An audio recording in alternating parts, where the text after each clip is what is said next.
ఒక లక్షణం ఉంది. తులసి లక్ష్మి యొక్క స్వరూపం. తులసి ఈ భూమి మీద పుట్టినటువంటిది మొట్టమొదట ఎక్కడి నుంచి పుట్టింది అంటే బీజము నుంచి వచ్చింది కాదు తులసి చెట్టు. తులసి చెట్టు గింజల్లోంచి రాలేదు.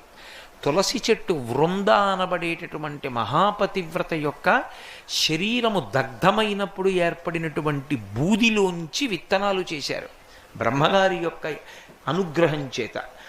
ఆ విత్తనములను చల్లితే అందులోంచి తులసి పుట్టింది. అందుకే అసలు తులసి కారణజన్మురాలు, లక్ష్మియే తులసిగా వచ్చింది.